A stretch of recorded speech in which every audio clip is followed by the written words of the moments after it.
sobre fascismo sem discutir o que, o que se soube ontem e hoje, né? Do atentado que foi programado, nem mais nem menos, para matar os comunistas, né? O Lula, o Alckmin, como vocês sabem, sempre foi comunista, né? E o Xandão, que também é um comunista de carteirinha, né? É, e o plano era de matar os três, né? Tem duas questões. Isso levaria a aula inteira. Sem a mínima dúvida, tem assunto para a aula inteira. Mas como nós não podemos deixar de dar aula sobre religião e fascismo, então nós vamos ser rápidos nessa discussão. Isso tem duas coisas importantes para se destacar. O primeiro é o grau de organização e de porosidade que tem o movimento fascista no Brasil, né? Não é coisa de um maluco ou outro, né?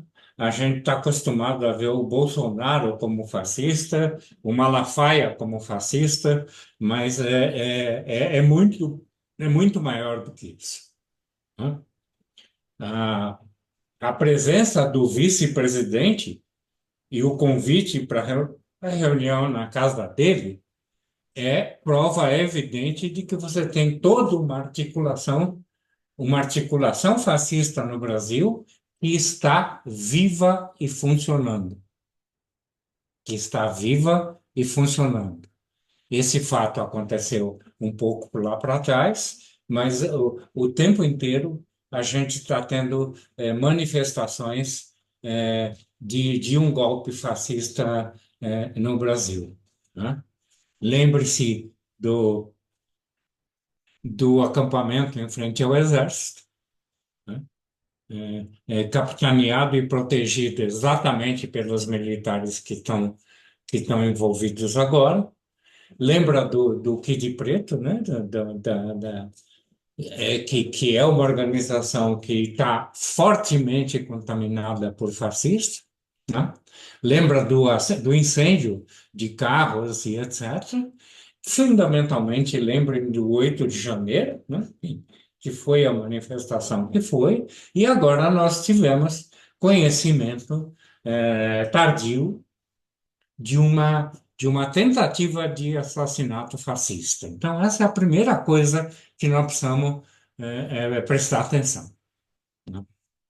Agora, a segunda coisa que eu já devo ter falado aqui, que uma das características da liderança fascista é a burrice. Acho que já falei isso, né? Já falei em outro momento que é fundamental que toda vez que o fascismo se organiza, a liderança fascista, ela é sempre estúpida, né? Ela é sempre burra. Agora, burrice como essa desse atentado é, é a superação da burrice fascista, né? Os caras dedicaram 100 mil reais, dedicaram um arsenal de guerra, né? Para não atirar em ninguém, o que eles queriam era envenenar, né? E não conseguiram absolutamente nada. A cena mais patética foi um dos, eh, dos, eh, dos bandidos que ameaçaram o atentado, ter que procurar um táxi, depois ter que ir a pé, porque não tinha táxi, não tinha jeito dele ir lá para perto da casa do, do Xandão, né? É, olha, nós devemos muito à burrice fascista do nosso governo. Lembram do grupo dos 300 que virou tinta? né? Lembra do atentado que eles fizeram ao STF, que foi de fogos de artifício e berrando palavra de ordem com fogo de artifício? Todas as tentativas de atentado que houve, todas as tentativas de tomar o poder que houve, foram de um primarismo, de uma burrice, de uma infantilidade impressionante. Se você for percorrer a história do fascismo, Hitler, Mussolini, Franco, Salazar e quem mais interessar possa, você sempre vai ter um líder fascista estúpido no comando. É, por que que o Bolsonaro perdeu? Porque os líderes fascistas, eles são idiotas e eles reúnem em torno de si gente extremamente competente. Você pega o Hitler, para dar o melhor exemplo, ele se juntou com Himmler, né? E ele se juntou com o ministro de Comunicação e Propaganda, que foram extremamente competentes. Boa parte do que aconteceu com o fascismo se deve ao Himmler, não ao Hitler, né? O Himmler, por exemplo, criou a SS. O Himmler, por exemplo, inventou o Holocausto, daí por diante. E o Bolsonaro? O Bolsonaro seguiu a cartilha direitinho. Ele também se reuniu com pessoas extremamente competentes. Moro, né? Aquele ministro da Saúde antes do Pazuello, que eu nunca lembro o nome, tinha várias pessoas competentes auxiliando o governo do fascismo. Só que, só que tem uma diferença. O Bolsonaro fica com inveja e aí manda o cara embora, né? O Moro é muito competente, o Moro foi muito competente para auxiliar todo o processo do fascismo. Ele tinha, inclusive, rede internacional com a CIRT, etc. Ele começa a crescer, o Bolsonaro manda embora, né? O ministro da Saúde também começou a crescer, o Bolsonaro manda embora e põe no lugar o Pazuello, e o Pazuello declara qual é a função dele como ministro da Saúde. Ele manda, eu obedeço. E aí ele vai se livrando das pessoas inteligentes e fica um estúpido cercado de estúpidos, né? E outra vez, esse atentado que veio à tona hoje, ele é uma demonstração inequívoca da estupidez do fascismo brasileiro. Ainda bem, porque se eles fossem um pouquinho inteligentes, eles tinham ganhado o poder e nós estaríamos com mais 4 anos de fascismo no poder, né? Agora, enterraram a anistia, né? Eles enterraram a anistia com as providências que eles tomaram, ninguém mais vai conseguir pensar em anistia, pensar em garantir elegibilidade, etc. Esses atentados todos, essas providências todas, também não deixaram de ser um tiro no pé. Também não deixaram de ser uma forma de jogar a criança junto com a água do banho. Agora não vai dar mais para pensar em anistia. E agora eu estava conversando com a Tereza que a prisão dessa corja está ficando mais perto. Se não se não o próprio Bolsonaro, pelo menos a corja que acompanhou nesse, nesse atentado, né? É isso. Não podia deixar de comentar isso, de discutir isso. Agora nós podemos entrar no nosso tema, que é a questão da religião e do fascismo, né? O que que aconteceu comigo? O que que aconteceu comigo? Aconteceu que eu, nos meus estudos sobre fascismo, entrei em contato com Fábio Pi, que é um pesquisador, sobre fascismo e que escreveu um livro que chama Cristofascismo, onde ele faz todo um processo, de denúncia da ligação da religião com o fascismo.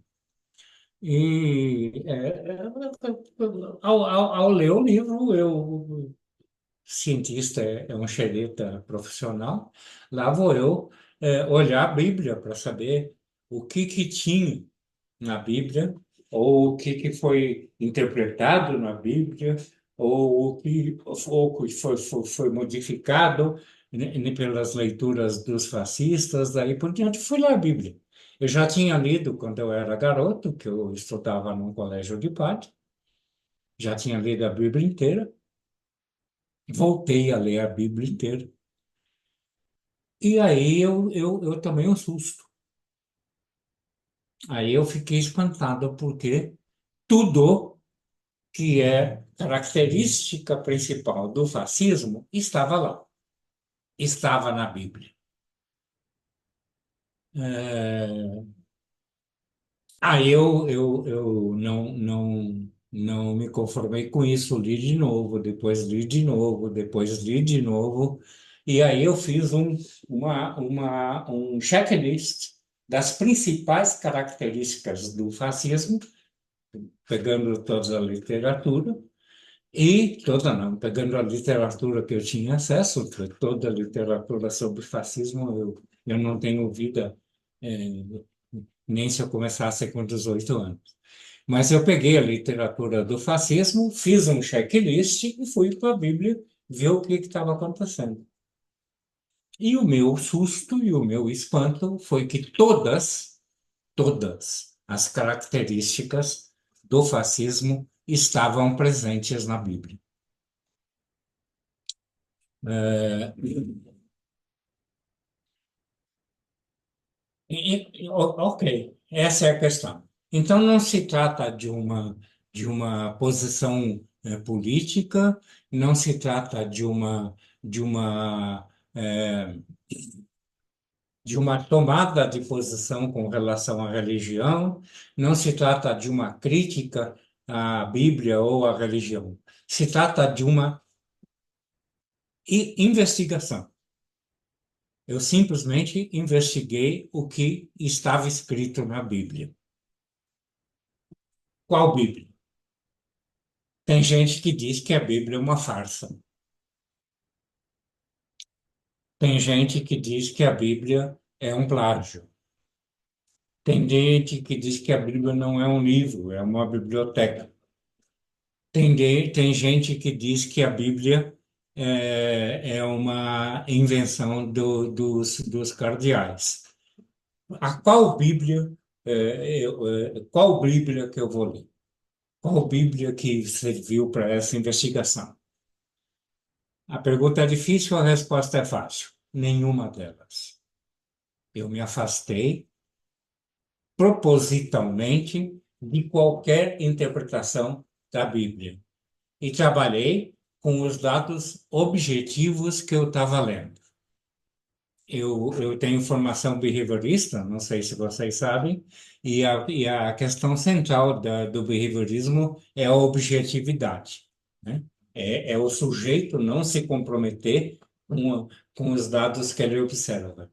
Ressuscitei minha história behaviorista e fiz absoluta questão de não interpretar nada, de não tomar posição nenhuma, de simplesmente observar e relatar o que eu observei. Ah, mas naquela época essas coisas eram assim. É preciso levar tudo isso é verdade, tudo isso é discutível, mas não me interessou absolutamente. Se lá estava escrito que Deus matou uma nação inteira, o que está escrito lá é que matou uma nação inteira. Se está escrito lá que Deus destruiu Somorra e Gomorra, Samoi e Gomorra, então está escrito que destruiu. Eu não interpretei nada, não investiguei sobre nada, etc.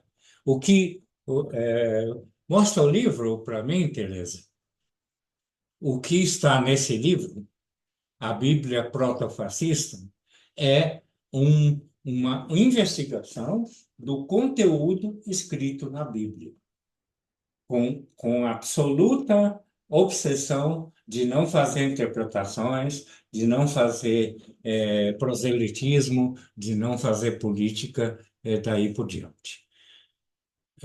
E é isso um pouco que eu quero passar para vocês. Vamos olhar algumas características do fascismo, que inclusive já foram feitas aqui, já foram analisadas aqui. Palingênese. O que é a palingênese? É uma saudade do que não houve. É a invenção de um passado mítico para o qual nós devemos voltar. O melhor exemplo, o exemplo mais bem acabado da palingenética, da palingênese, é o Hitler, né? É o nazismo alemão. Se inventou o ariano, que era um povo superior, que sucumbiu a maior parte na Atlântida, quando a Atlântida afundou, e que precisa ser recuperada a grandeza do povo alemão. Na Itália, era recuperar o Império Italiano, é, sempre momentos onde nós fomos felizes e precisamos ter de volta. O, o, o Trump, claramente, a bandeira dele é América grande outra vez, né? É preciso recuperar a grandeza da América, que nesse passado nós éramos felizes e agora somos infelizes, né? Bolsonaro falou várias e várias vezes em recuperar o período da ditadura militar, onde todos nós éramos felizes, onde o Brasil cresceu profundamente, onde se tornou uma liderança mundial, etc, etc, etc. Em todos eles, vocês estão vendo a mesma coisa. Vocês estão vendo a invenção de um passado que não é e que deve ser recuperado, né? É saudades de um passado que não houve. É uma boa definição de paleogenética. E na Bíblia, né? Povo amado de Deus, um povo que deve recuperar a dignidade, um povo que é escolhido, que cai em desgraça, é recuperado, que surge das cinzas para ocupar o lugar de um povo superior. É tipicamente paleogenética. Outra manifestação claramente paleogenética da Bíblia é Noé, e a Arca de Noé, né? Eu fiz um mundo feliz, com homens felizes, e os homens destruíram o mundo e destruíram a felicidade, então eu vou refazer o mundo feliz que eu tinha feito antigamente, né? De novo, é a ideia de um retorno a um passado místico que, é, que precisa ser reconquistado, que precisa ser recuperado. São vários os outros exemplos de palingenética na Bíblia, mas eu vou me bastar com esses aqui. Uma outra questão do fascismo. Um povo superior e o povo inferior, né? Os hebreus né? Eram para Deus um povo superior e os outros eram povos inferiores. Conforme Deus vai avançando no proselitismo e ganhando mais adeptos, você começa a ter uma divisão na Bíblia entre os puros, os retos e os ímpios. Os ímpios eram os que não acreditavam nesse Deus. Os ímpios, portanto, deveriam ser assassinados, deveriam ser eliminados, assim como os judeus deveriam ser eliminados na Alemanha de Hitler. Quer dizer, quem não é a raça superior ou deve ser escravizada ou deve ser eliminada, né? E o que Deus fazia com os ímpios, Deus fazia com os impuros, era simplesmente matá-los. E a ordem dele era muito clara: matem os homens, as mulheres e as crianças. Os animais vocês podem pegar para vocês, mas matem homens, mulheres e crianças nos ímpios. E vários e vários e vários assassinatos coletivos foram cometidos contra os não crentes, né? Essa é uma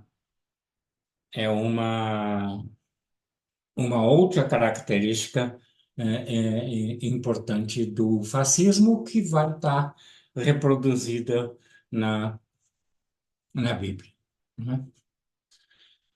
Uma terceira característica do fascismo, o ultranacionalismo, né? Mosley, na Inglaterra, eh, a Grã-Bretanha em primeiro lugar. Trump nos Estados Unidos, American First Again, América Grande de novo. Bolsonaro, Deus acima de tudo, Brasil acima de todos, né? Na Bíblia, o que você tem? Você tem Abrão, Deus vira para Abrão e diz: Farei de ti uma grande nação. Aí aparece um menino, não se sabe de onde, ele diz para o menino: vai fazer uma grande nação. E para Jacó ele diz: não tenha medo de descer ao Egito, porque farei de você uma grande nação. A invenção de uma grande nação é sempre seguida por muita violência, tal e qual acontece no fascismo, né? Você tem o exemplo claro do Holocausto, né? E você sempre tem um processo de ritualização nessa busca do ultranacionalismo, né? O passo de ganso do Hitler é um bom exemplo dessa ritualização, né?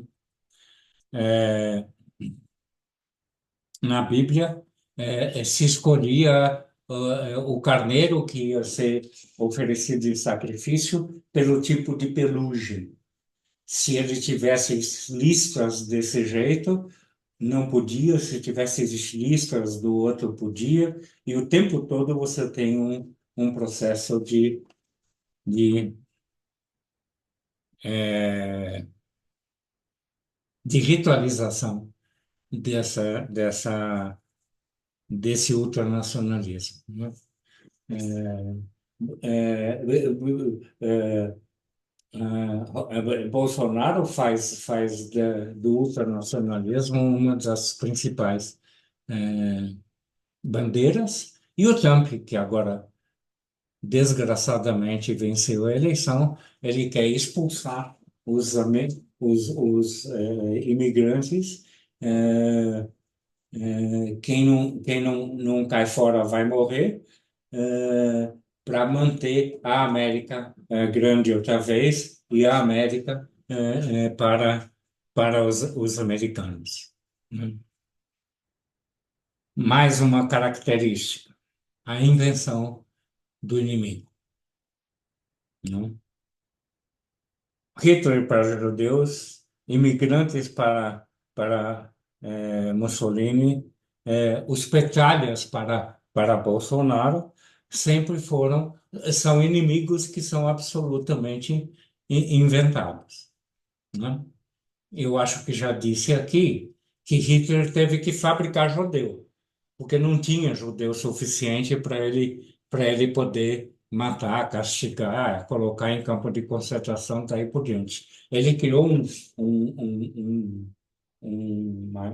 time, uma equipe de engenheiros médicos, etc., para fazer as medidas para poder saber se o cara tinha herança judia ou não, e estabeleceu uma regrinha.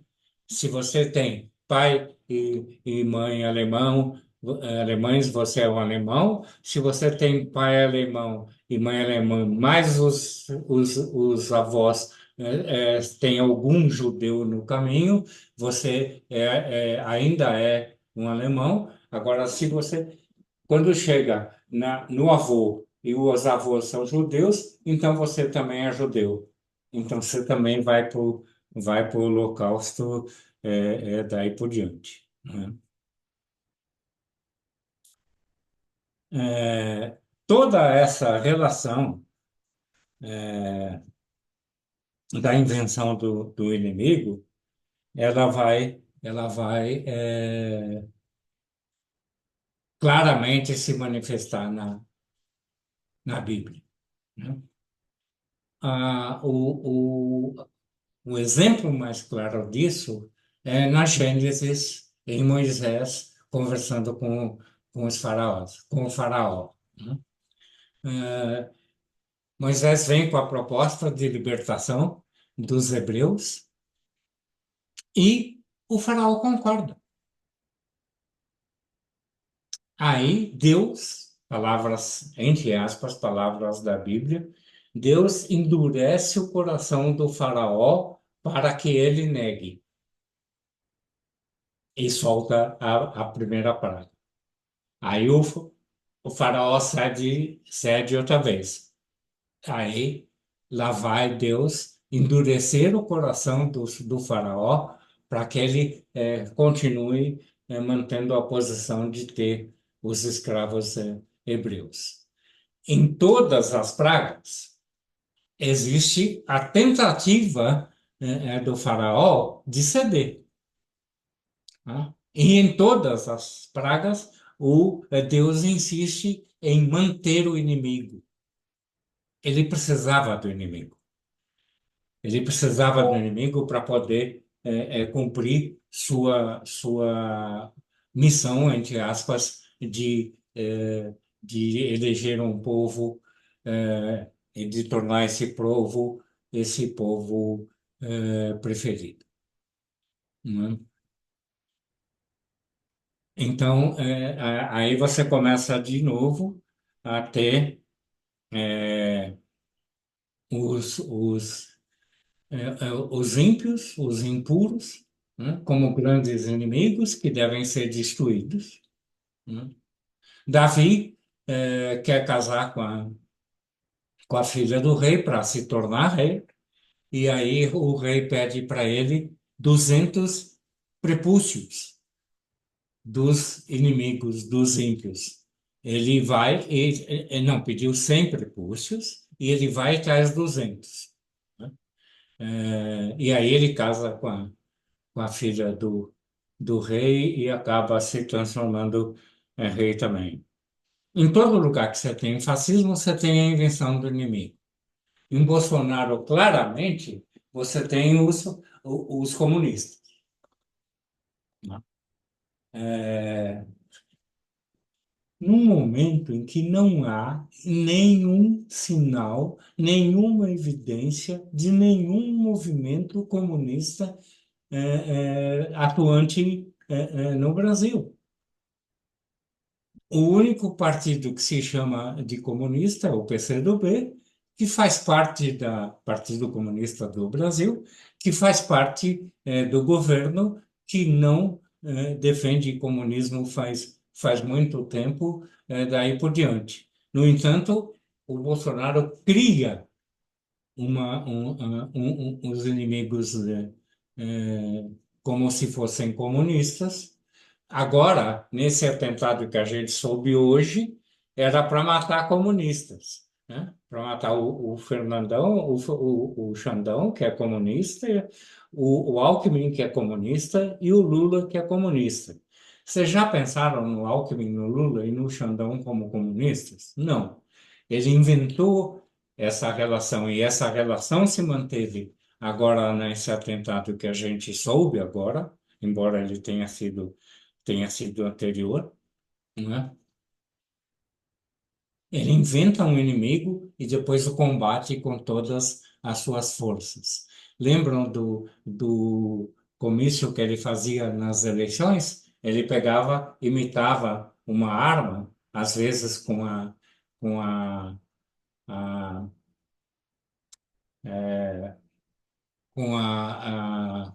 esqueci o nome daquilo que segura a câmera. Ah, outras vezes com a mão mesmo. A ideia de fazer arminha, ele chegou O inclusive. tripé, Né? Oi? tripé, né, de arma. Isso, o tipé. Ele usava o tipé da Câmara para matar todos os petralhas, porque os petralhas são comunistas. Ele disse, no início, quando ainda era deputado, que o erro da Revolução de 64 foi não ter matado pelo menos 30 mil pessoas. Ah, vai matar inocente não faz mal, mas se tivesse matado as 30 mil pessoas, o Brasil não estaria sendo ameaçado pelos comunistas de hoje, né? Outra vez, você tem na Bíblia a invenção dos ímpios, né? A inversão, a transformação dos descrentes, a transformação de quem não acreditava nesse Deus em inimigo que deve ser eliminado, né? Mais uma questão, o governo de um homem só. Aparece mais de 150 vezes no Velho Testamento a, a frase: Eu sou o Deus Todo-Poderoso, eu sou o Senhor do céu e da terra. Você tem que obedecer este Deus, você não pode se desligar dele e obedecer outros deuses. Ele é o único. Ele é o único tirano que governa todo o seu reino. E quem se digna a duvidar do poder divino é eliminado ou retirado da possibilidade de governar, etc., né? Deus, ele era o único governador, era ele sozinho que reinava no Velho Testamento, né? Com o fascismo foi a mesma coisa.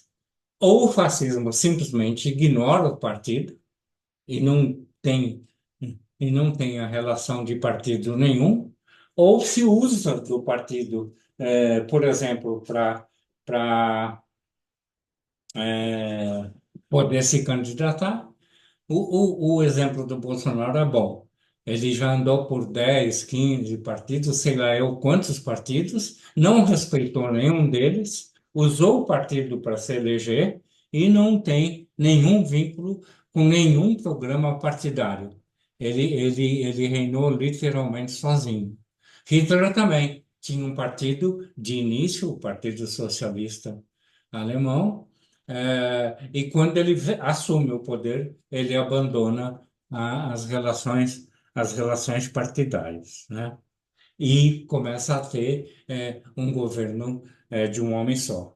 Hitler era o único homem governando a Alemanha, Mussolini, o único órgão, é, é, o único tirano da Itália, Salazar em Portugal, Franco na Espanha.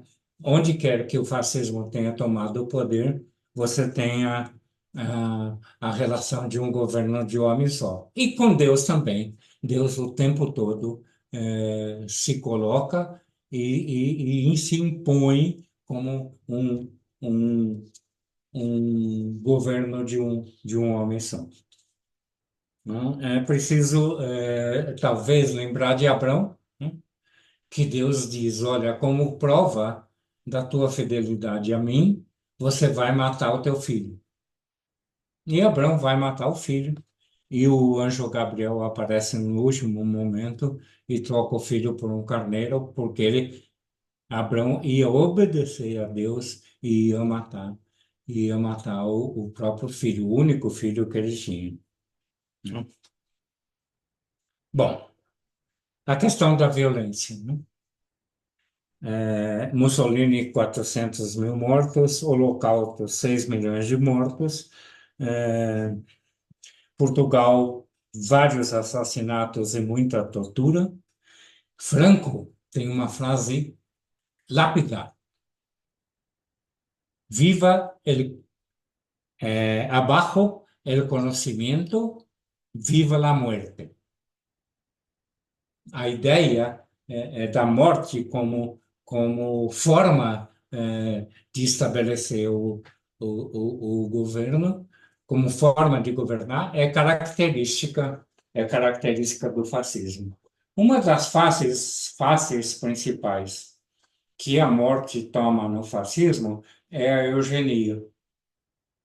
Qual que é a ideia de eugenia? Os fracos têm que morrer para que a espécie se fortaleça. O que o Bolsonaro fez com a vacina? Exatamente um processo de eugenia. Que morram os mais fracos para que a espécie se fortaleça. A vacina enfraquece a espécie e, portanto, não devemos ter vacina, né? Um filme muito importante chama The Hunters. Um fascista oferece amendoim para um garoto e a mãe fala: não, ele não pode comer amendoim porque ele tem alergia. Se ele comer amendoim, ele vai passar mal e pode morrer. Aí o fascista vira para a mãe e fala: a senhora está fazendo a coisa errada. A senhora devia deixar ele comer amendoim, porque se ele não come, ele é frágil e vai tornar a espécie mais frágil. É preciso que ele morra para que a espécie se torne mais forte. Né? Deus pratica eugenia várias vezes. O exemplo mais grosseiro da eugenia é Sodoma e Gomorra. Ele destrói toda a cidade porque a cidade não estava se comportando moralmente como ele tinha ordenado, né?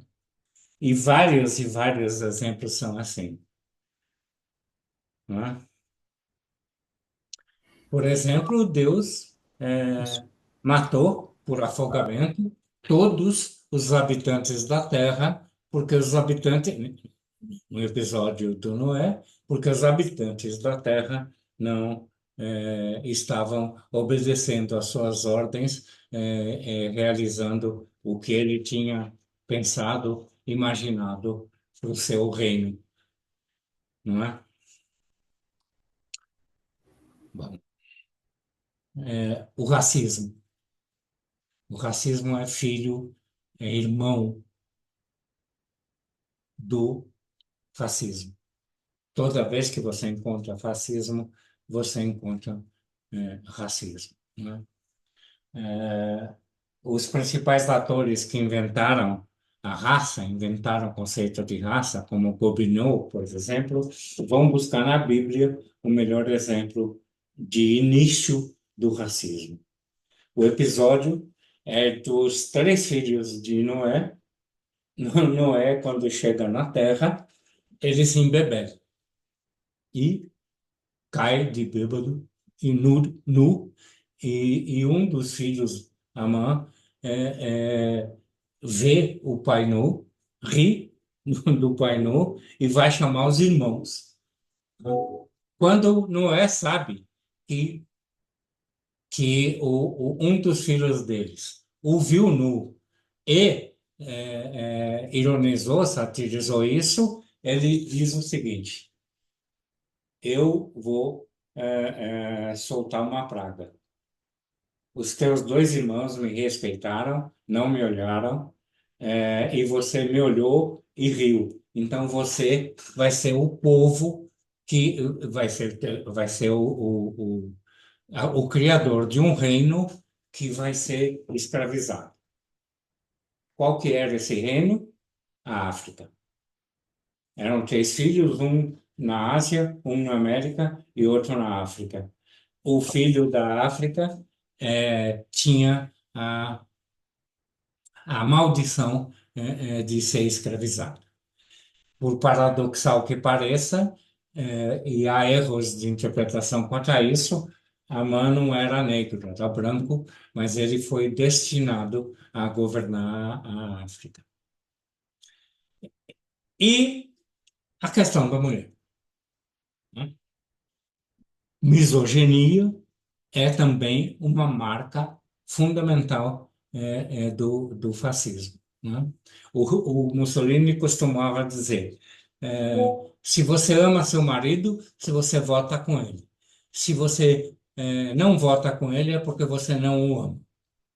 Também dizia que a mulher tem que a beleza da mulher consistia em ancas largas para poder gerar mais filhos, para poder gerar mais italianos e que gerar filhos e limpar a casa era a tarefa que a mulher podia fazer na Revolução Fascista, não é? Tem uma historinha na Bíblia que fala muito de como toda a Bíblia é marcada por misoginismo. Por exemplo, quando você estupra uma mulher, você tem que casar com ela. Se você não quer casar com ela, você paga um dinheiro grande para o pai. E então, o estupro, se você quiser casar com alguém que não gosta de você, você estupra, que daí você é obrigado a casar com ela. E tem uma historinha horrível que um indivíduo recebeu um casal de, de forasteiros e o casal pediu para morar, para dormir no estábulo. E o cara disse: não, minha casa é grande. Em vez de dormir no estábulo, venha dormir aqui na minha casa. Eles aceitaram, foram dormir na casa do fulano. E aí aparece um grupo de bandidos que querem o velho que estava dormindo lá. Ele sai e fala pro grupo: não façam isso com o meu hóspede, não façam essa maldade. Eu faço o seguinte: eu entrego a minha filha e ele entrega a mulher dele para vocês se divertirem a noite inteira e aí você deixa meu hóspede em paz. Dito e feito, entregaram as duas mulheres para o bando, dormiram. Quando chega de manhã, o fulano vai procurar a mulher dele e a mulher dele está morta por tantos sofrimentos, por tanta violência que sofreu durante a noite inteira. Ele pega, põe a mulher dentro, em cima do cavalo, leva para casa, esquarteja a mulher e entrega um pedaço para cada um dos bandidos que a mataram. Tá bom assim? tá bom? Assim como forma de tratamento da mulher, tanto na Bíblia quanto na, quanto no fascismo, o que você tem é uma forte misoginia, né? O estupro permitido e facilitado na Bíblia, o estupro oficializado no Japão e na Alemanha para aumentar o número de alemães e de japoneses. Então, os soldados alemães tinham como obrigação de trabalho ir para essas casas e estuprar duas, três, quatro mulheres por dia para aumentar o número de alemães e para poder favorecer o impedimento do o crescimento do fascismo, o crescimento dos alemães, dos japoneses, daí por diante. Mussolini também pedia filhos. Se você tivesse um filho, você ganhava uma grana, dois filhos, você ganhava o dobro, três filhos, você ganhava o dobro, porque precisava de muito italianinho que virasse fascista e que mantivesse o Mussolini no poder, né? Bom, só para deixar claro, o Novo Testamento não é fascista. Tudo que eu estou falando aqui do fascismo é do Velho Testamento. Quando você tinha inimigos, descrentes, os ímpios, Deus manda matar. Quando você tinha descrentes no Novo Testamento, Jesus pede para oferecer a outra face, né? Deus fazia absoluta questão de reinar só.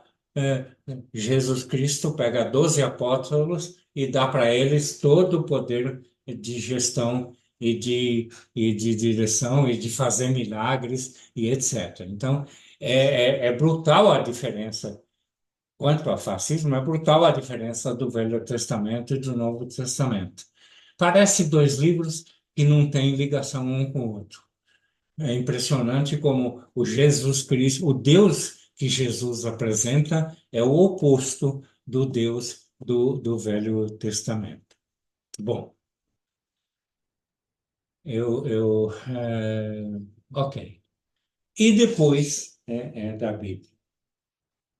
Depois da Bíblia, você teve, por exemplo, a Inquisição, que era um modelo de ação de justiça, de violência tipicamente fascista. Depois você teve Pio XII, que já foi chamado num livro maravilhoso de o Papa de Hitler. O Pio XII, ele fez duas coisas que eu gosto de lembrar.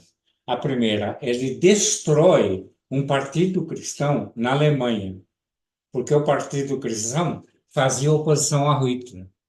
Então, para que Hitler pudesse governar mais sossegado, ele vai e destrói, ele, Papa, destrói o partido cristão na Alemanha. Não sei se vocês, sem dúvida, sabem que teve uma colônia muito grande de alemães fugidos, alemães nazistas fugidos da condenação na Alemanha, que vieram passar no Brasil, parar no Brasil. O sujeito, para vir para o Brasil, ele precisava mudar de nome, porque se ele permanecesse o mesmo nome, o Tribunal de Nuremberg poderia encontrá-lo e condená-lo à morte. Então, ele tinha que aparecer com outro nome. Como é que ele fazia para. Como é que esses alemães nazistas, fugitivos de Nuremberg, como é que eles faziam para mudar de nome? Eles passavam no Vaticano, o Pio XII dava um nome falso para eles e eles vinham para o Brasil. Vocês sabem perfeitamente que Porto Alegre, Rio Grande do Sul e Santa Catarina ainda hoje tem uma forte composição de grupos organizados fascistas com base com base naquela época, né? É, você teve, então, o Papa Pio XII.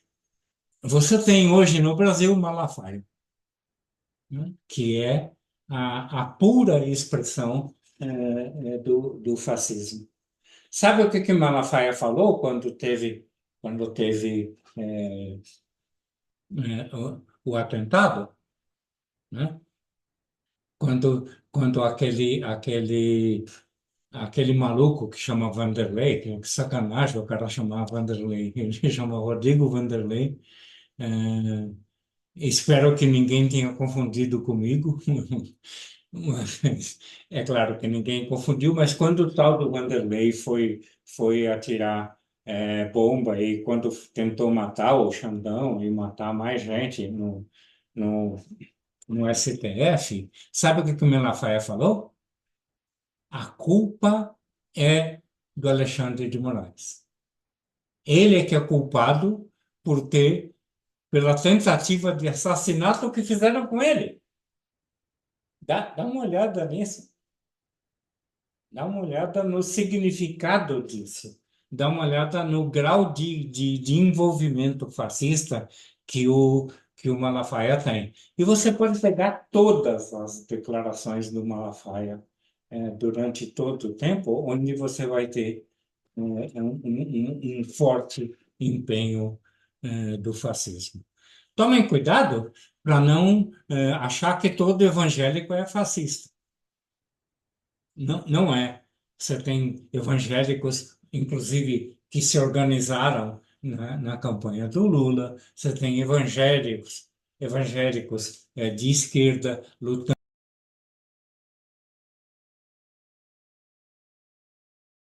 Tá sem áudio. Derlei, você fez alguma coisa. Espera aí que eu posso abrir aqui. Eu posso abrir o áudio dele aqui.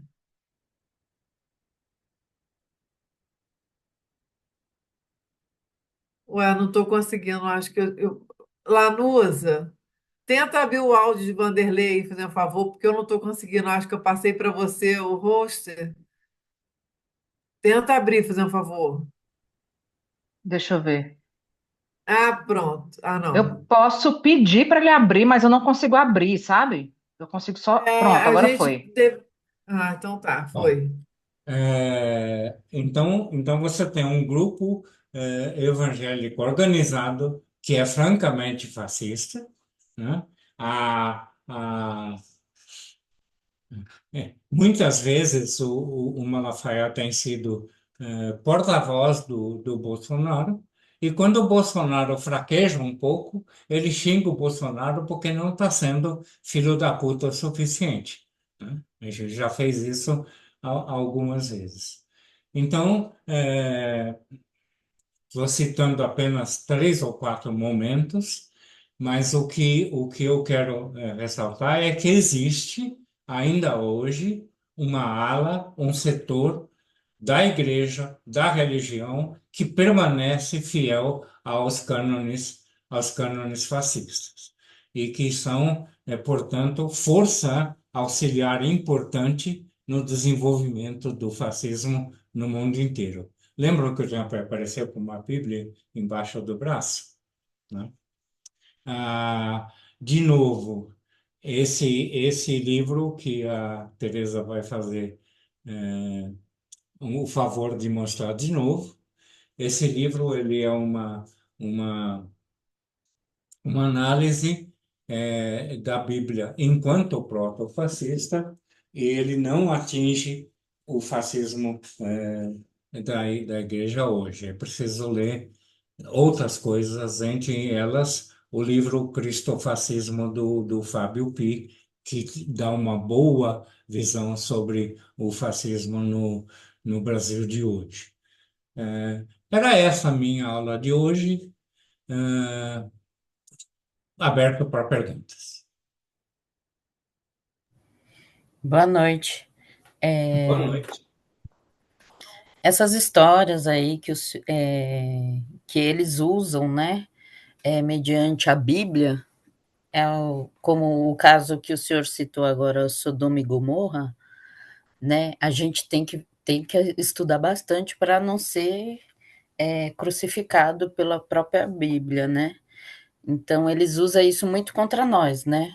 Contra os homossexuais, porque eles usam fora do contexto, fora da história. A É, história de 2000 anos atrás, eles querem contextualizar com o que eles querem agora, causando essa dissonância cognitiva nos evangélicos. Eu sou evangélica, mas graças a Deus eles não conseguiram fazer isso comigo. é. Então, essa dissonância cognitiva é que é um dos métodos deles, né, de falar esses delírios, né, esses delírios que o senhor citou no começo, que eles querem usar coisas contraditórias, é a dissonância cognitiva, né? Uma das explicações que eles dão, desculpa te interrompendo, é que naquela época era assim. Naquela época era natural que a mulher fosse estuprada. Naquela época era natural que os gays fossem perseguidos. E daí? Se hoje é natural que a gente mata viado, então tá tudo bem, porque é a norma da sociedade. É, o fato de ter sido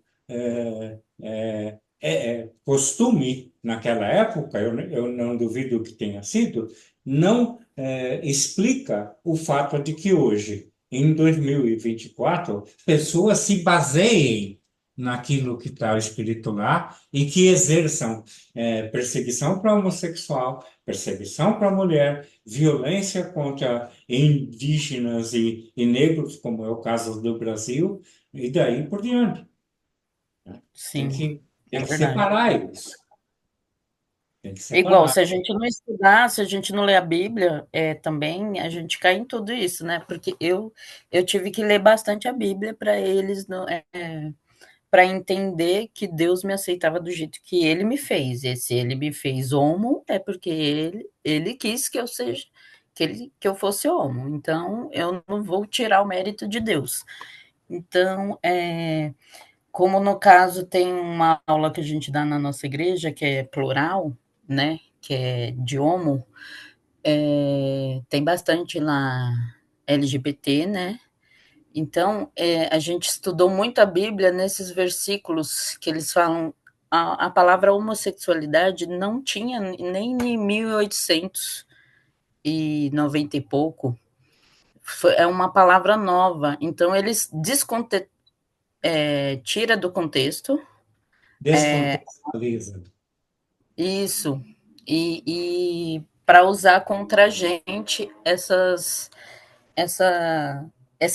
essas passagens da Bíblia que eles usam contra para causar essa ideia, né, de para causar o medo, o ódio, tudo através da própria Bíblia, eles querem causar o medo e o ódio no povo, e o povo cai, não sei, por causa dessa dissonância cognitiva, e Eu talvez não, eu preciso te lembrar, Andréia, principalmente porque você é evangélico, que você teve o Concílio de Trento. O Concílio de Trento reuniu cardeais, né, para avaliar o que ia ser a Bíblia. Então, vários evangelhos foram destruídos, outros evangelhos foram escondidos, e os que restaram foram todos eles reescritos. Então,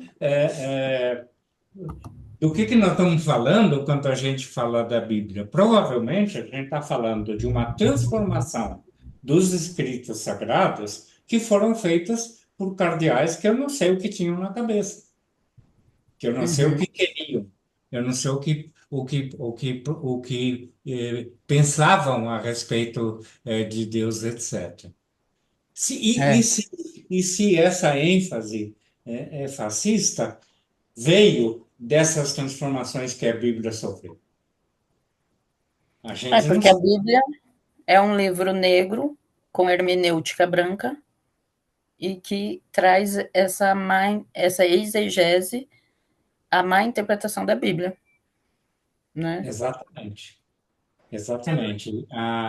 Agora, um especialista em línguas antigas está levantando a hipótese de que Jafé, né, não é singular, é plural. Então, que a Bíblia é um tratado politeísta e não monoteísta.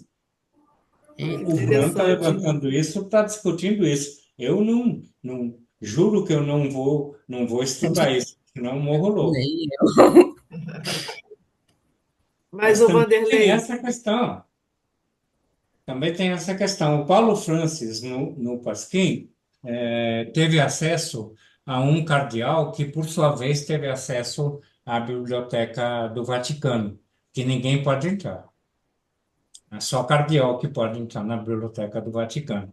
E ele levanta uma coisa que ele diz o seguinte: Cristo é muito semelhante a Christus.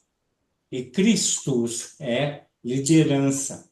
Então, na verdade, a Bíblia não estaria se referindo a uma pessoa, mas à figura da liderança.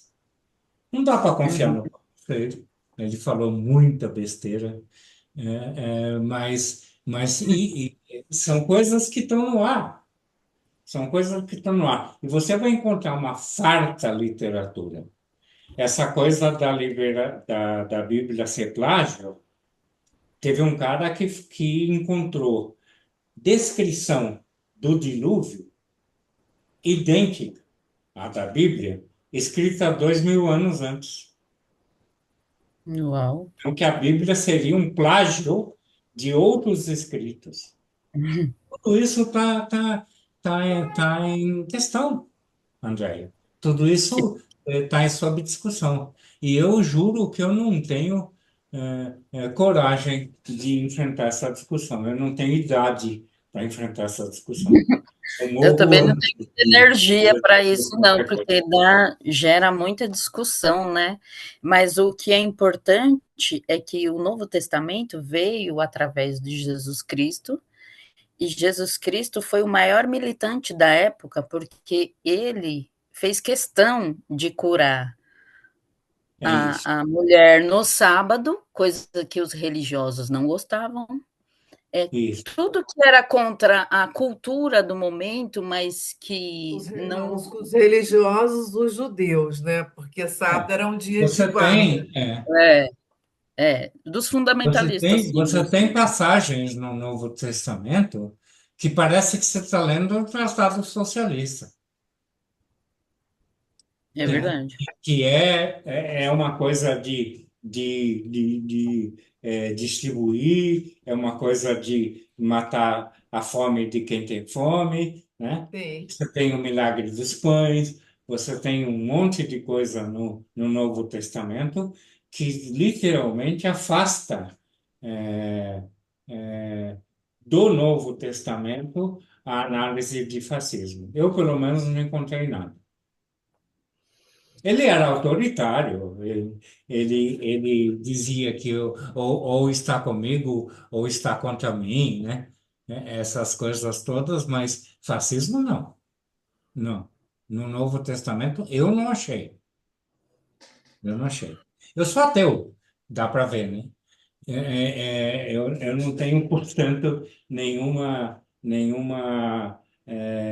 aderência a nenhuma das crenças, nem da Bíblia, nem de religião nenhuma. Eu sou um ateu praticante.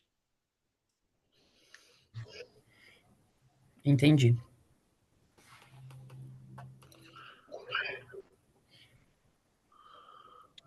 Mais alguma questão? Boa noite. Eu Vamos queria lá, fazer. Davi. Opa, tudo bom? Mandei hoje um e-mail para o senhor, viu, professor? Opa, eu não li, eu vou ler É, agora. não, depois você me responde. Não, eu queria fazer um comentário, né? Eu estou fazendo uma graduação, na verdade, voltei a estudar teologia né? E eu faço teologia no Instituto Teológico Franciscano, aqui em Petrópolis. E a gente vem exatamente fazendo uma, um estudo da Bíblia, né, do escrito, né, dos textos, tanto da hermenêutica e exegese que se faz, da, da língua original que o Antigo Testamento foi escrito e depois que ele é traduzido pelos 70, enfim. Então, assim, tem muitas coisas, né, que o professor falou que, de fato, a tradução de uma língua para outra já é ali um, um grande hiato que se cria, né? Porque nem sempre a gente vai encontrar palavras de uma determinado idioma com o mesmo significado em outra, né? E Então, uma falha minha é que eu não sei aramaico. pois então aí já tem essa dificuldade da tradução, que já é uma traição, né? Traduzir de um idioma para outro. A gente está falando de cultura, está falando de costumes, enfim. Então, acho que já tem essa primeira dificuldade, né? E o Antigo Testamento é um conjunto de livros que ele vai sendo escrito ao longo da história da formação do povo de Israel, né? E Exato. toda a cultura que já existia ali naquela região, né, do Antigo Testamento, com todos os outros povos, e ali vai se formando o que hoje a gente entende, né, pelo o povo judeu, eles carregam essas culturas também, não esquecem. Né? E ali era uma região de cultura mesmo politeísta, de vários deuses. Né? Então, é difícil a gente imaginar que essa mudança, né, de culto a vários deuses ela seja transformada de um dia para o outro, né? E que é apenas um único Deus agora, tanto que ali durante o Êxodo eles têm idas e vindas, né, na saída do Egito e que se confunde em muitos momentos o que se estava prometendo como uma terra futura, né, mas por tudo que eles estavam passando. Então, acho que tem essa questão que envolve, né, essa ideia que se tem de Deus e de um Deus guerreiro, né? Porque os outros deuses também dos outros povos tinha essa ideia de que Deus ele descia do céu para poder guerrear junto com o seu povo. Então, acho que tem essa dimensão. No Novo Testamento, né, aí com o advento, né, do Cristo, como o professor falou, pode ser Cristos também, que significa liderança, mas tem essa figura do Jesus, né, que é então reconhecido como o Filho de Deus, e que ele inaugura uma nova dimensão dessa relação de Deus com o povo, né? E não só com o povo judeu, mas com todos os povos. Aí já não é só o Deus dos judeus, é um Deus que se abre, né, para todos os povos. E eu tenho falado isso algumas vezes, né, que o Novo Testamento, né, se Jesus voltasse hoje, ele também receberia o carimbo de comunista, né? É, Deus, pela forma como ele agia, pelo que ele falava, pelas atitudes sim. dele. E só para encerrar minha fala, se a gente pegar já depois da morte de Jesus em Atos dos Apóstolos, aquele primeiro momento da reunião, né, dos discípulos, em que tudo era distribuído, compartilhado em comum, acho que Isso. aquilo ali é mais forte do que o escrito comunista feito por Marx, né? Porque fala-se ali fa- fala-se ali de uma comunidade onde todos têm em comum, né? Onde não há riqueza, onde não há ali nenhuma interesse maior do que compartilhar. E se a gente olhar também para o Pai Nosso, né? E o Pai não é só de Jesus, o Pai é nosso, né? O pão é nosso, né? E o perdão que se pede é que nos perdoe também. Então, eu vejo no Novo Testamento essa contraposição, né, do que hoje se faz, né, da religião, né, do catolicismo, né, do cristianismo. Essa instrumentalização que o fascismo faz, né, da religião para justificar, inclusive, a violência que eles cometem. A teologia do domínio Exatamente. é isso. Eles ignoram a figura de Jesus e reforçam a figura do rei Davi, que é um guerreiro, Pois é, né? mas Isso. isso não é. Os judeus é que defendem, né, Zé Luiz? Eu acho que eles ainda estão nesse lugar do Velho Testamento. Eles não aceitam Jesus como o Criador, como algo que veio para salvar. Eles não aceitam Não, isso. não, não aceita. Eles ainda esperam a vinda do Messias, né? Tanto, Messias, né? Então, É. então, Maria, você tem razão, né? Mas a gente pensar como o fascismo e a religião hoje estão entrelaçados, né? E de uma forma que a violência ela inclusive, como o próprio professor explicou muito bem, né? A violência ela inclusive encontra justificativa na Bíblia, porque no Antigo Testamento Deus era um guerreiro e a figura, né, que é o expoente disso é Davi, né, que é o justiceiro de Deus, que é o guerreiro de Deus, o conquistador, enfim. Eu queria E, fazer e esse que, comentário. e que foi um assassino, ele o matou assassino, milhares de exatamente. pessoas. E que matou o general dele para ficar com a mulher do general. Né? Isso. Então, É. sim, olha que figura é essa, né? Ele é Nos uma rumos, né, das figuras mais perversas da Bíblia e mais idolatrada por essa Pois é, a gente. teologia do domínio hoje, ela se refere a Davi como sendo um herói, né? Isso, Um exatamente. conquistador que pode matar, inclusive matar o outro para ficar com a mulher desse outro, né? Então, Isso. É. eu acho que é importante a gente ter essa dimensão e essa leitura crítica, né? De como a religião está sendo instrumentalizada. É. Deixa eu começar do começo, pelo início da tua intervenção. Saibam todos, você na certa já sabe, Zé Luiz, que existem 3.000 versões da Bíblia. 3.000 versões da Bíblia. Eu não ia conseguir ler as 3.000 versões. Eu li 10 versões, mas não li 3.000. E tem de tudo nessas versões, né? Primeira questão. A segunda questão, houve um movimento religioso, socialista e comunista muito forte, principalmente no Brasil. Houve a teologia da libertação, né?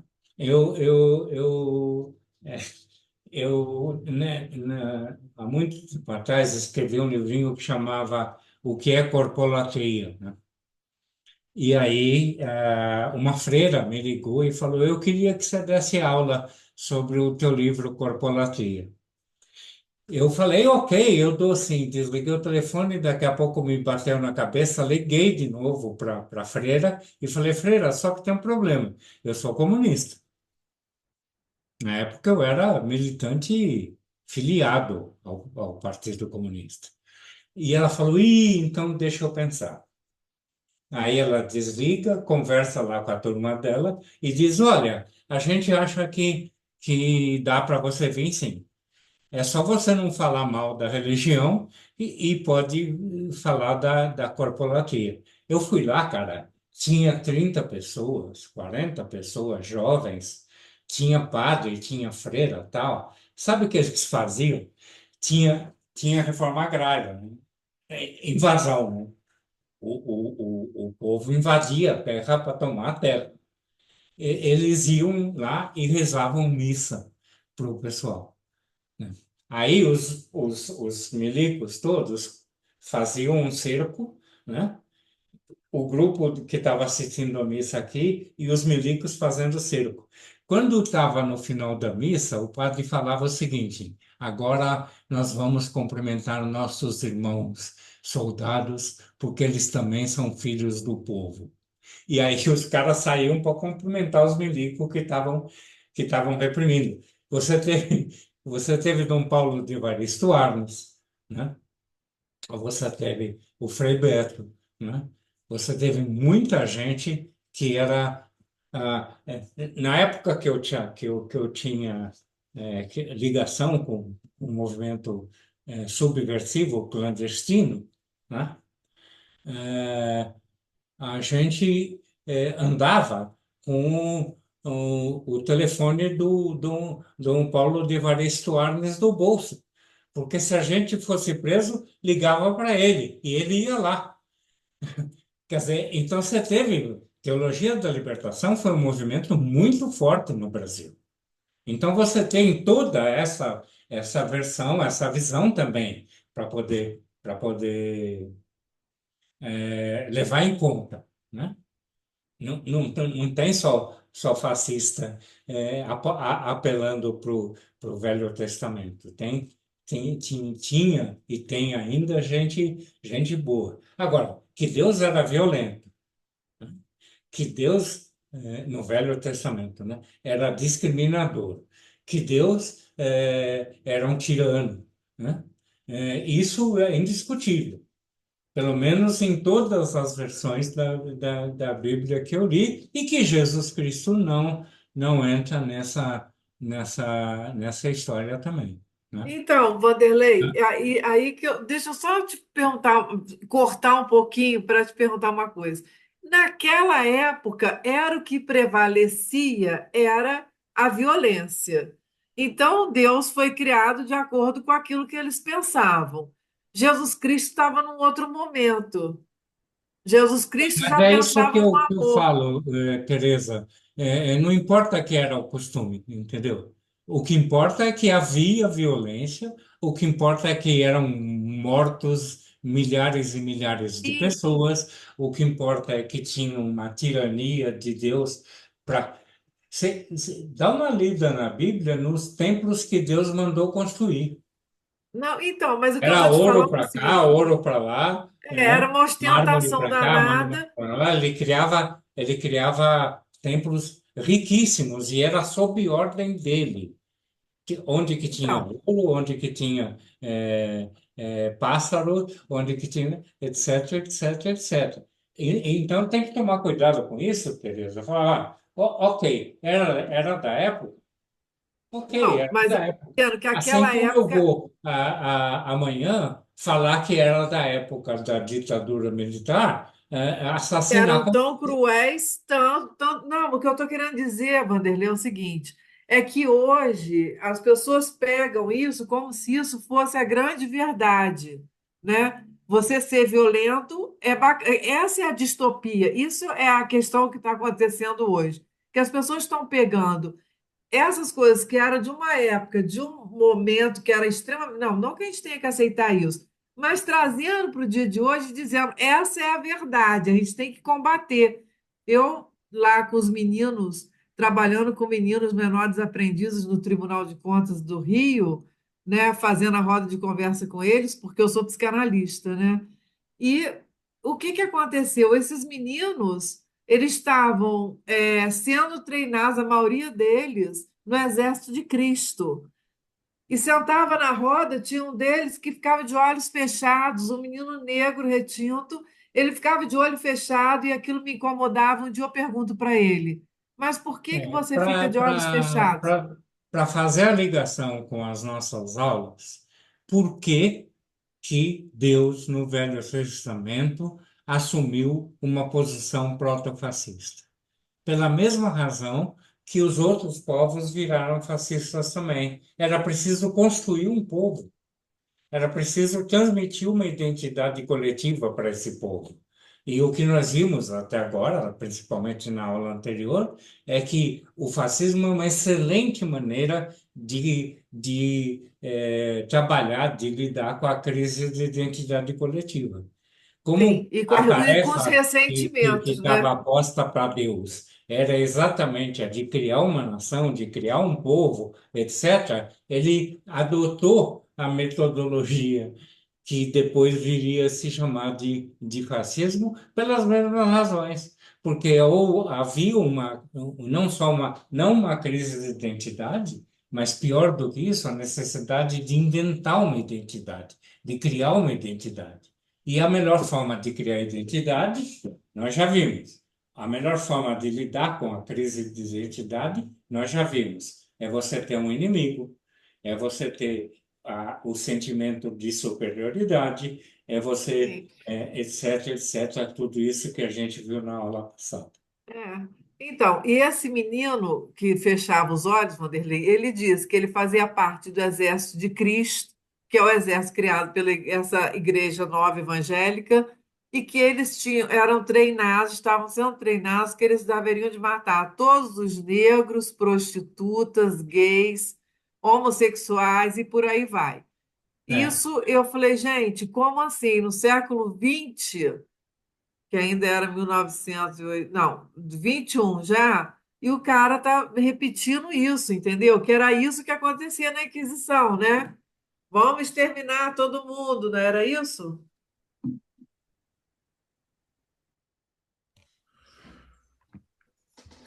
Então, eu queria fazer um outro comentário. É, durante o concílio, né, do Vaticano II, né, e que a gente tem aqui na América Latina uma releitura da Bíblia, né, a partir da teologia da libertação, a leitura que se faz do Deus do Antigo Testamento é a partir do Êxodo, né? E que ali se identifica, né, pela teologia da libertação, um Deus que faz opção pelos pobres, né? Tanto no livro do Leonardo Boff quanto do Gustavo Gutierrez, que inauguram, né, essa leitura popular da Bíblia, né, a partir da teologia da libertação, eles vão identificar que a manifestação de Deus em opção pelos pobres ali no Êxodo, quando ele diz que eu vi o sofrimento do meu povo, né, quando ele se apresenta a Moisés, e desci para libertá-lo do sofrimento, né, do jugo de Faraó. E aí, professor, eu tenho um contraponto a essa ideia, né, de que nos estudos que a gente vem fazendo aqui no Instituto Teológico, o povo, né, cria uma imagem de um Deus guerreiro para também ter uma identidade, né, no Antigo Testamento, do povo judeu. Ele precisava de ter um Deus guerreiro também, né? Então, não é Deus que se faz é, essa ideia de guerreiro, de que ele é um guerreiro, mas é o inverso, né? É o povo de Israel ali que está se constituindo, que cria essa imagem de um Deus guerreiro. Tanto que no Novo Testamento, Jesus ele começa a contestar essa imagem, né, de um Deus guerreiro, de um Deus que dita a regra para as pessoas, de um Deus que coloca a lei acima da vida. Né? E aí ele vai mostrar que é o contrário. Deus amou tanto o seu povo que ele dá a vida do seu filho para salvar esse povo. Né? Então, assim, o ponto de vista que eu tenho sobre esse Deus no Antigo Testamento é que o povo de Israel ele precisa criar um Deus guerreiro também, e um Deus que é vingativo, inclusive, né? Porque se você não obedece, ele se vinga. Né? Então, assim, há uma construção, né, uma narrativa ali do Antigo Testamento, e tem sim essa, como é que eu posso dizer? tomar emprestado narrativas de outros povos para construir uma narrativa também sobre o Deus de Israel, né? De histórias que já circulavam, eles também se apropriam dessa história e faz a sua narrativa de um Deus que para eles é importante para também disputar com a cultura ali daquela região, que o Deus de Israel também é um Deus guerreiro. É um Deus que desce fogo sobre o inimigo, é um Deus que castiga os pecadores, enfim. Eu acho que a leitura da Bíblia não é um livro fácil, né? É um livro que Não é nos um livro desafia. fácil. Eu conheço essa interpretação que você deu, né? É, eu não concordo absolutamente com ela, mas é uma das explicações uma das possibilidades de leitura da Bíblia que tenta escapar dessa formulação fascista. Não tenho nada a acrescentar, nem a diminuir, nem aumentar do que você falou.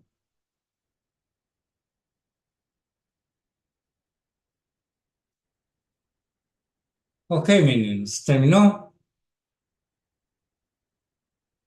Acho que sim, né? Sim, só uma coisinha. No Instituto do Conhecimento que Liberta, tem vários cursinhos rápidos. Quem está querendo saber mais, né, dessa teologia da libertação do Leonardo Boff, tem um cursinho lá com 10 aulas, tem um outro com o Frei Beto, tem. Então, se a gente procurar fazer o letramento, né, fazer essa promoção de conhecimento, porque o conhecimento que liberta, para criar essa autocrítica do povo, para ele saber se posicionar quando o pastor dele está falando alguma asneira, aí é só ver, né? Na Câmara, Jesus seria a favor dessa PL? É só fazer isso daí. Jesus é bom, Jesus é mau.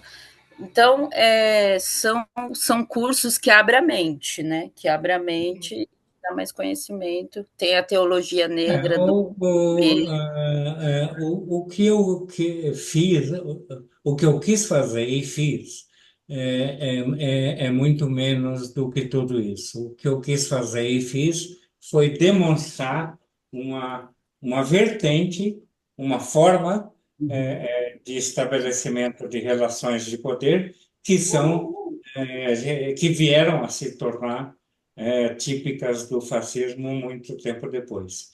É isso só. Eu não Sim. estou pretendendo fazer proselitismo antirreligioso e Não, iria é me, só para o pessoal buscar mais iria me conhecimento, né? divertir muito em fazer, é muito gostoso essa discussão, mas não é o que eu estou fazendo. O que eu estou fazendo é mostrar a face fascista da Bíblia no Velho Testamento. Só isso.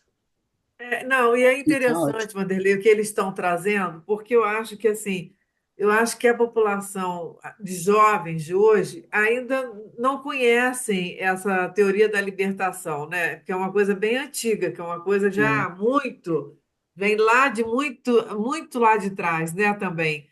E assim, e que bom que eles estão, o ICL está produzindo, né, fazendo essas coisas todas, que é para a galera mais jovem também ter noção, né, de que outras coisas existem dentro da filosofia cristã, né?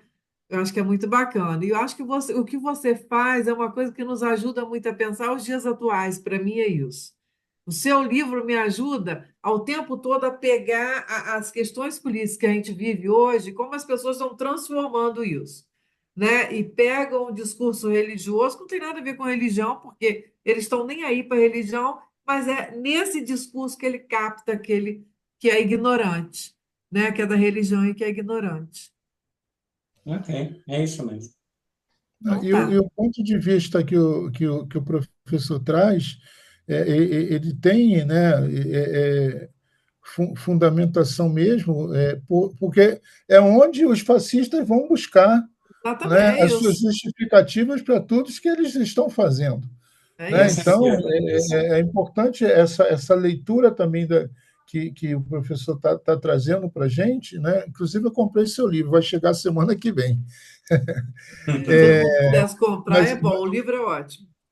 mas que é importante a gente entender, né, de onde os Onde fascistas surge estão indo beber na Bíblia, isso? né, para poder justificar esse comportamento de ódio, de violência, né, e que Sim. eles vão dizer, não está lá na Bíblia. Né? Está lá Isso. na Bíblia, no versículo tal, no capítulo tal, no livro tal. Então, eu E as acho que é pessoas importante, né? acreditam, né, que é isso que prevalece. Não é, já tem É, uma outra É, coisa que, né, que já está é, em jogo.